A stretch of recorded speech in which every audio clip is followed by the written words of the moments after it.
Hello, it's 9 p.m. in RT. It's time to English New Edition for tonight headlines. We have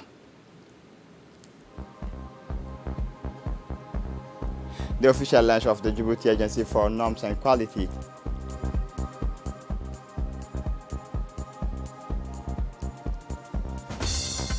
For the international scene, U.S. Hurricane Ian causes catastrophic flood in Florida. Welcome to our newsroom. President Gele expresses his warm congratulations to President Xi Jinping at the advent of the anniversary of the Chinese National Day. The head of state, His Excellency Ismail Omar Gele, on the occasion of the anniversary of the Chinese National Day, wishes success to President Xi Jinping in a congratulatory telegram. These wishes of the head of state were also extended to the friendly Chinese people to whom President Gele wished more progress, prosperity, and fulfillment.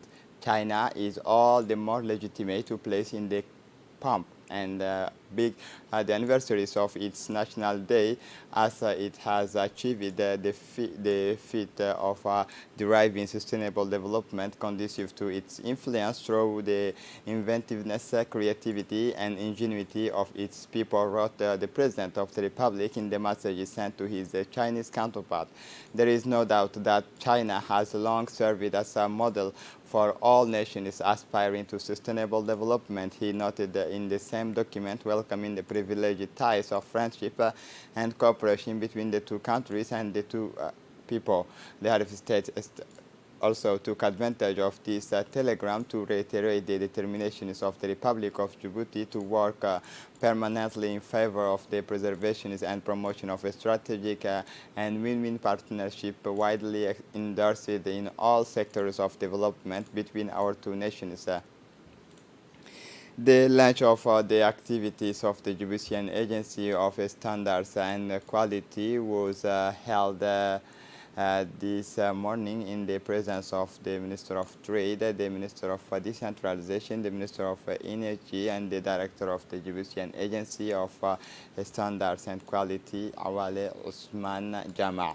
This ceremony, which acts as the commissioning of the Djiboutian Agency of Standards and Quality under the Ministry of Trade and Tourism, which was established in 2021 and put into the operations in 2022, has the mission is to develop and approve the standards of all sectors of activities, ensure the certification of compliance with the standards, promote the standards and quality among public and parastatal agency and private sector organizations to monitor cooperations with the international organization. During their visit to the premises of the new agency, the ministerial delegation was able to follow the various explanations of the director of the Djibouti Agency of Standards and Quality, Awale Ousmane Jama, who indicates their role and missions of this new Djibouti Agency of Standards and Quality, which is to contribute to development and implementation of government policy in the areas of standardization and quality in Djibouti in order to build with the stakeholders structured economy competitive, respectful of the environment and the well-being of the Djiboutian. It will be a strategic lever of national economic policy to enable economic actors to obtain competitive advantage in trade through the production and use of local product meeting the requirements of international standards.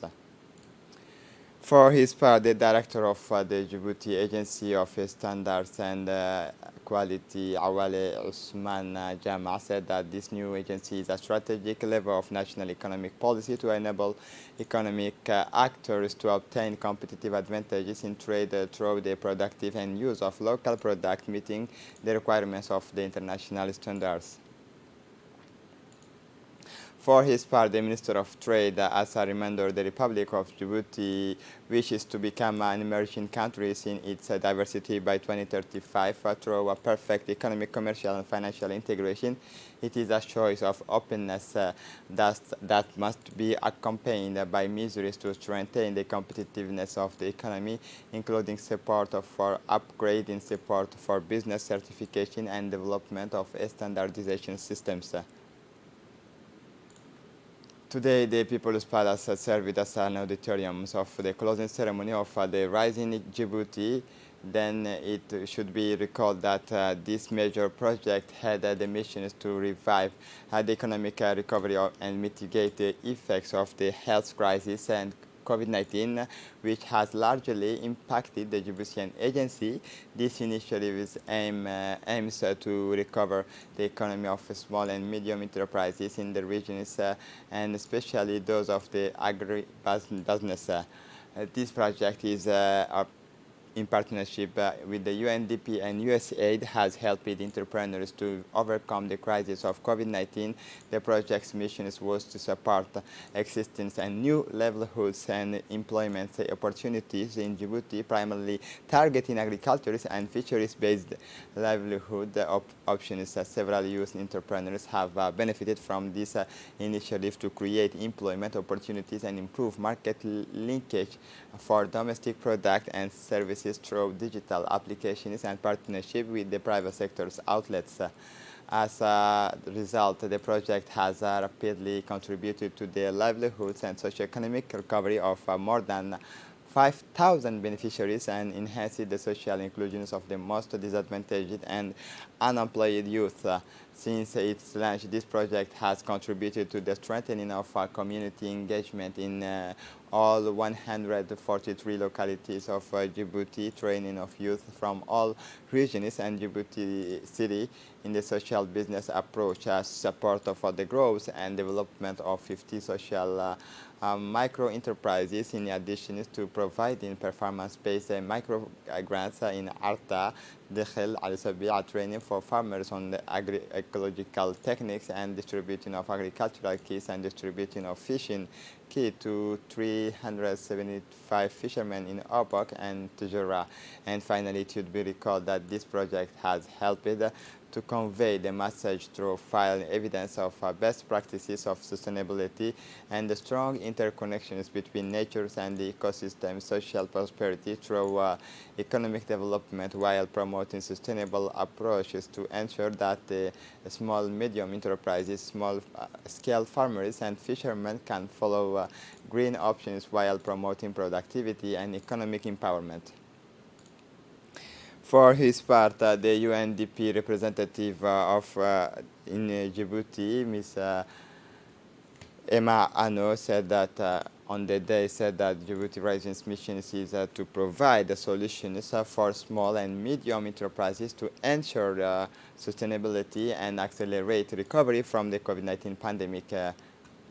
In the same vein, the USAID representative stressed that PACE has been taking several steps both in the capital and in the regions, as well as he recalled that this has allowed the beginnings of an indigenous development offering to the population of a better living environment. And finally, the Minister of Finance, Ilyas Musa Dawale, has, in a broader perspective, evoked and emphasized with his words to which an entire audience of actors of the economic life of tomorrow present at the palace was identified. The Minister said that youth entrepreneurship and their support was a priority in the government's action. The Minister of Health, Dr. Ahmed Roble Abdel, received this morning in his office the heads of car insurance companies. The meeting was attended by the acting Secretary General Abdul Qadir Muhammad Garad, the Director General of Public Hospital, and senior officials of the Ministry of Health. This working meeting aimed to discuss the management of road accidents, as well as a reminder the law on the regulations of insurance companies provided for the reimbursement of the medical care and rehabilitation of victims of road accidents. The Minister of Health, Dr. Ahmed Roble, first thanked the leaders of the insurance company for responding to their invitations by recalling the importance of this meeting in the context of improvement and adequate care of road accident victims. Thus, the two parties agreed on the establishment of a technical committee composed of representatives of the Ministry of Health and insurance company present in the Republic of Djibouti. The Ministry of National Education and Vocational Training continues its official visit to Havana, the Cuban capital. The purpose of this trip is to allow the minister and his team to get a closer look at the key factors that underlies the success of the Cuban education system in the field of inclusive education. During this important mission, special attention was paid to the education of children with special needs. Thus, the Minister of National Education and Vocational Training, His Excellency Mustafa Mohammed Mahmoud, accompanied by His Excellency Nasser Mohammed Usbo, Ambassador of the Republic of Djibouti to Cuba, and his delegation were able to appreciate the excellence of the know-how of the host countries in the educational and therapeutic care of students with special needs during their visit to a regional reference center. To this end, His Excellency Mustafa Mohammed Mahmoud has amply emphasized in his various interventions that his trip to Havana was largely motivated by the concern of take better advantage of Cuban enterprises' expertise so that our children with special needs can benefit in their care of optimal conditions to promote their development and well-being. It is noteworthy to recall that in this regard, to allowing the school ambitions of the President of the Republic, His Excellency Ismail Margele, who has made the consideration of a special need special educational needs a priority of government actions. It is in this perspective that a brand new reference of dedicating to children with special needs will soon be inaugurated. Within the framework of this official visit, the meeting co-chaired by the two ministers visit to the reference educational institution and exchanges with the actors of the identified file were an opportunity for both parties to share their experience to identify synergy and to identify the axis of an effective and sustainable cooperation formalized in the framework of partnership agreement. This partnership agreement will provide our country with the specialists in the therapeutic and psychomotricity care of the autistic children suffering from motor cognitive or mental functions disorders and specific language disorders. It also aims to support MENFOP in specific areas of professional training. Finally, it will provide expertise in physical education and sports, particularly in the teaching and swimming in primary schools. The signing ceremony of this framework agreement between the two ministries was attended by the Ambassador of Djibouti in Havana, His Excellency Nasser Mohammed Usbu. The ambassador of the custodian of the two holy mosques in Djibouti, Mr. Faisal bin Sultan Al Qabani, organized an official reception last night in the at the Campus Key Hotel on the occasions of the 92nd National Day of the Kingdom of Saudi Arabia. The event was attended by the President of the National Assembly, Mr. Mohammed Ali Ahmed, the Minister of Foreign Affairs and International Cooperation, spokesman of the government, Mahmoud Ali Yusuf, several members of the government, as well as the diplomatic corps in Djibouti, headed by the Dean of the Diplomatic Corps, Mr. Abdallah Musallam Al-Soqatri, and representatives of the United Nations system, as well as several civic and military personalities. The occasion included cultural and artistic activities that reflect the rich heritage of the sister kingdom of Saudi Arabia. The evening was an opportunity for participants to commend the great strides made by the kingdom in various files under the leadership of King Salman bin Abdul Aziz and Crown Prince Mohammed bin Salman. They also praised the strong fraternal relations between Riyadh and Djibouti, which are steadily developing year after year.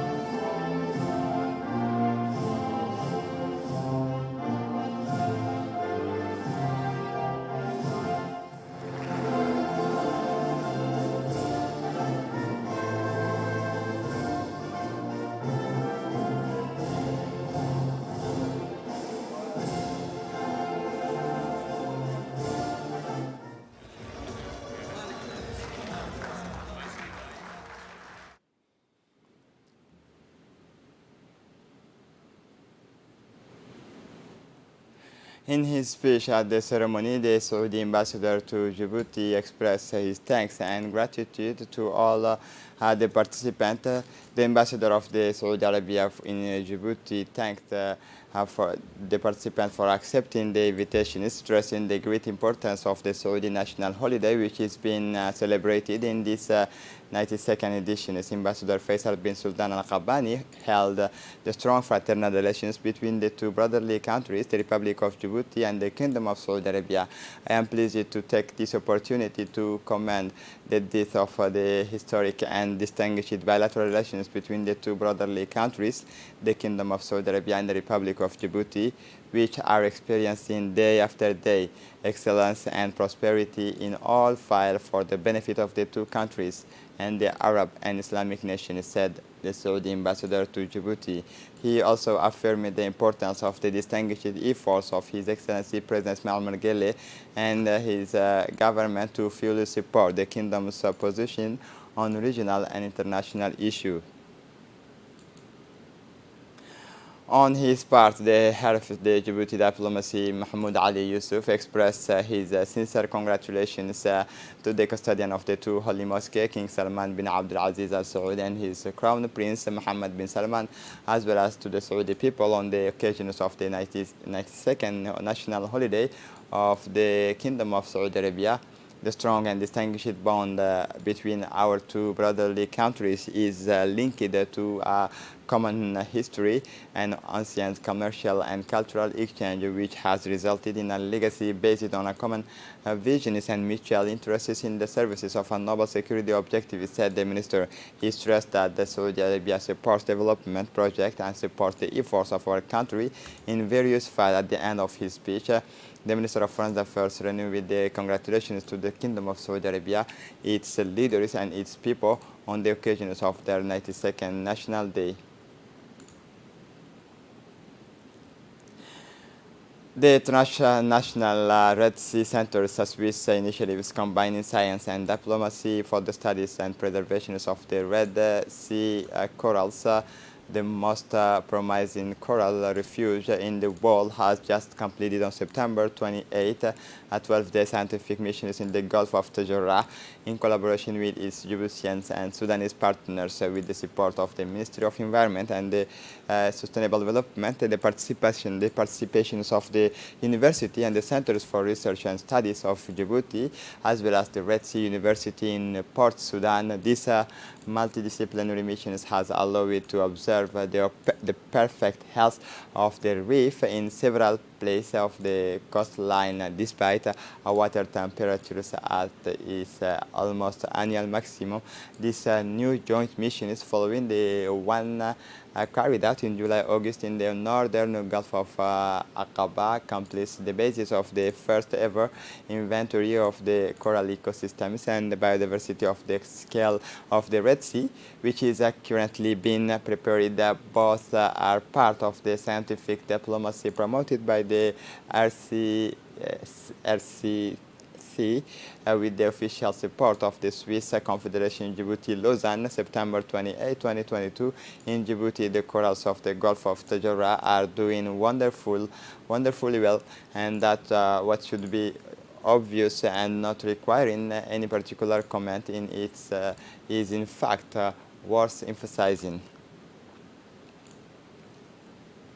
For his part, the researcher of the University of Djibouti, the director of the Transitional Red Sea Center, said that the objectives behind that is to educate the students about the future of our country, so that they know that we really have a wide range with a strategic government connected to our investments.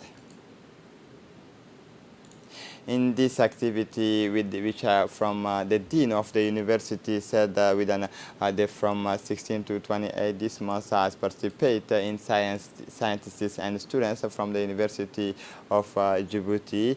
This is the first operations of a series of scientific expeditions aimed to understand how they work and live in the Red Sea of Djibouti.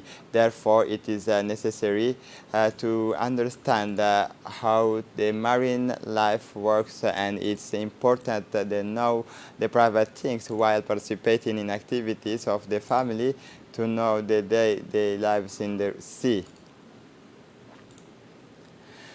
Following the multiple complaints from the public interest services and the focusing on the thief of the manhole slaves, this Tuesday, September 27, 2022, the gendarmes of the SRD conducted a major operations on the scrap metal market. Indeed, in the request for easy money, some criminals do not hesitate to steal on the slabs of sewerage and manhole, water pipes and telephone cables to resell them on the scrap metal market. However, to their great ignorance, these slabs are essentially made on irons which has no value on the market, which forces them to get rid of them after a major effort to commit their crimes, but also for their transport. It should be noted that not only is this is a criminal offense but also a serious risk for pedestrians who may fall into these manholes without slaves, and this especially in rainy periods when they are no longer visible. During these operations, the gendarmes were able to seize a significant quantity of manhole covers and to put their hands on two presumed offenses. At the end of the investigations, they will be brought to justice to answer for their actions. The High Command of the Gendarmerie takes this opportunity to recall the serious consequences that can result from the removal of these slabs and reaffirms the commitment of its judicial unit in the fight against this scourge. For the international scene, U.S. Hurricane Ian causes catastrophic flooding in Florida. Listen for more detail. Powerful hurricane land swept through Florida on Wednesday. Its strong wind and torrential rains having already caused catastrophic flooding and widespread power outage. Carrying winds of up to 185 km land made landfall along the coast of in the Cayo Costa in the southwestern part of the state at 3 p.m. local time. According to the U.S. National Hurricane Center, the hurricane caused catastrophic flooding, the center said. Previously classified as a Category 4 of the 5 that comprise the Saffir-Simpson scale, land is now in Category 3 but remains destructive, according to the same sources. Nearly 2 million homes were without power this Wednesday evening in Florida, mainly around the path of hurricane, according to the specialized site power outage. Several counties near where land made landfall were almost entirely without power, according to the site. The city of Punta Gorda was plunged into darkness in the night. Only a few buildings equipped with a generator remains illuminated.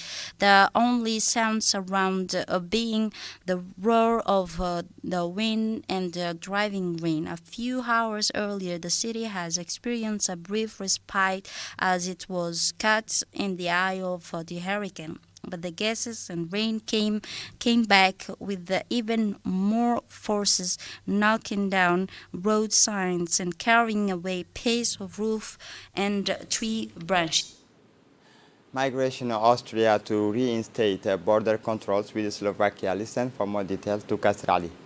Austria will reinstate controls at its border with Slovakia following the lead of Czech Republic after an increase in illegal crossing, the government announced Wednesday. Austria, which has a population of 9 million, recorded 56,000 asylum applications from January to August, more than the entire year of 2021, but is still far from the figure reached during the 2020 2015 migration crisis. The minister noted a sharp and sudden increase in the number of Indian nationals who are rarely eligible for asylum, in addition to the arrival of Afghan and Syrian applicants. This increase is also explained by the strengthening of control as the so-called Dublin regulation entrusts the country through which an asylum seeker enters the EU with the examination of his or her application, even if he or she does not want to stay there. On Tuesday, the Czech Republic announced the resumption of inspection for at least 10 days at its border with Slovakia for the same reason. Bratislava reacts by saying that the issues should be discussed at the European level. This is it for the news. Thanks for watching us. Have a good evening.